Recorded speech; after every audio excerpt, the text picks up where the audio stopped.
How do I maintain my ability? That's a question that many of you have asked, and it's a question that someone asked me recently. So, this time while responding to that individual, I thought, let me just record a video and see if that makes sense and if it's useful to you guys. So here's the question that this individual asked. The student really said, "Hey, I've been preparing for using e-GMAT since the 20th of April, and essentially." She's done with SC and she's passed cementing, which is great overall. And her question essentially is, how do you make sure that she stays in touch with SC? The fact that she's reached that level of ability, how does she maintain that level of ability overall? So this was my response to her. So I think first of all, what this individual did, let's call her Anu. What Anu did was that, or let's call her Jack. That she did two things right. One is she completed the course, or he completed the course, and then that individual finished cementing. And that's really good. Why? Because once you do cementing, what you've done is you've hit the metrics, you've hit at least 70th percentile, hopefully 80th percentile or higher ability level. And those methods and the concepts are cemented in your brain. You've reached that level of strength where you're not going to lose this. Now, you still want to make sure that you actually improve on it. So your goal is to maintain that momentum as you go from SC to CR, or SC to number properties, or SC to word problems, and you want to make sure that you don't spend a ton of time doing that, because one of the worst things you could really do, let's say you go from SC to word problems, is that while doing word problems you come back and really say, hey, maybe I've forgotten some SCs, let me spend 2 days on SC. You don't want that. So our goal really during this time is to keep our momentum and to improve in a passive manner. That's something that's there, and here are 5 strategies that we can use to do that. One of the first ones, I think, which is there is, to get there, we want to make sure we achieve 2 things. We want to get better at applying what we've learned, and we have to make sure that the pitfalls, everyone, despite reaching that 80th percentile, has certain pitfalls. There are certain concepts that don't come naturally to you, despite doing all of that. So we want to make sure that we get better at that. We don't fall in those pitfalls. So those are 2 goals that we want to achieve over there, and here are the strategies that I'd recommend, and there are specific strategies for each one of them. So if you want to get better at application, and this is really something which I think is probably the crux to maintaining ability, especially if you've reached that 80th percentile, is that you want to get better at application, and then you want to make that application a second nature, even though you're not directly studying this. And because once you make that application a second nature, that's when you reach that next level of timing. So if you pass cementing, you're already below that minute 30, minute 20 zone. But if you continue applying then that's where you get to that below 1 minute zone or so for a majority of the questions. So one thing which is there is, when you're reading, make sure you apply the process, which means in the context of SC, when you're reading a sentence, a reasonably complex sentence, try and figure out all the aspects of meaning, the job that the author has to do from this. And as you try doing that, you'd be able to really see the various fragments of the sentence, the job that they're doing, the various aspects of meaning that the author is trying to communicate. And as you do that consciously while reading New York Times, Wall Street Journal, The Economist, you're going to become more familiar with sentence structures. You're going to become more confident with how meaning's communicated, and that I think will help you tremendously with regards to your ability to apply and do it faster. Then every week I'd recommend solving 3 to 5 questions, and this, I think what's critical over here is make sure you solve 3 to 5 questions, either they're official questions or questions from the e-GMAT platform, where you have solutions in a proper way.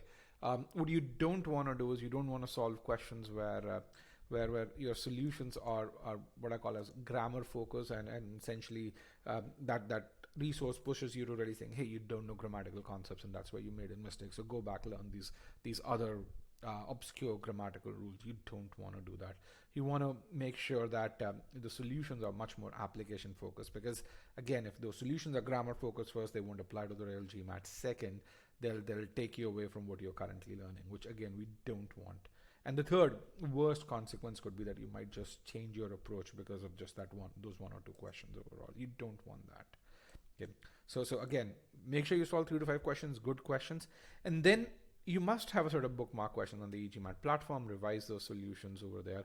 And as you revise, don't just focus on, a lot of people when they're revising solutions focus on just say, hey, I got to the right answer. But I want to make sure you focus on getting to the answer in a confident fashion where you're saying, okay, I understand this is what the author wanted to communicate. This is the problem in choice A. I have a deterministic way to figure that problem out, and I can really see why the correct answer is wrong and why all the other options are wrong.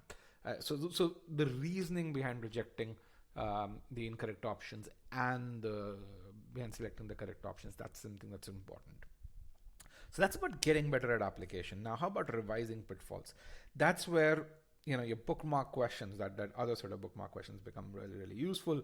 Your notes, hopefully, that you have in your notebook or on the e-GMAT platform, that's where those are very useful. I mean, this overall is 80% or 90% of that maintenance. This is probably 10 to 15% overall. But again, that's where, and this is the easy piece. So you revise the bookmark questions, make sure that you look at those, revise your notes. And also, if there are certain constructs that confuse you, go to Google's advanced search and search for those constructs on just under the domains New York Times or The Economist. If you Google advanced search, you'll see a form field that comes in. Let me see if I can show you. So here's the Google advanced search page. You can see the URL over there, and I say, okay, I want to search for this exact word, a sentences with this exact word as good as, and I only want to search in the domain newyorktimes.com, and then I click on advanced search, and it should be able to give me the sentences. Again, the goal over here is to make sure that you get some sentences which have the same construct over here. And as you get those sentences, you read those sentences, you again focus on applying the meaning-based approach to read and understand why those sentences are correct and why that usage leads to a proper expression of the logic and meaning that the author intends to do. Once you do that, you're going to find that you improve in SC, and then you will become much more confident in sentence correction. So overall, again, our goal really with this is to make sure that we get better at application, and we can revise our pitfalls so that when we get towards that test readiness stage, we actually start with a higher ability level and not a lower ability level than what we left that particular subsection with. Now, even though this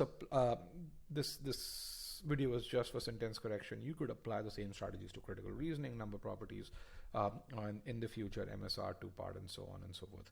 And this is the value of essentially being organized means, because if you're organized, you bookmark those questions, you take those notes, then revision becomes a lot simpler. That initial incremental 20% investment saves you a ton of time and gives you a lot more confidence when you are towards the later stages of your prep.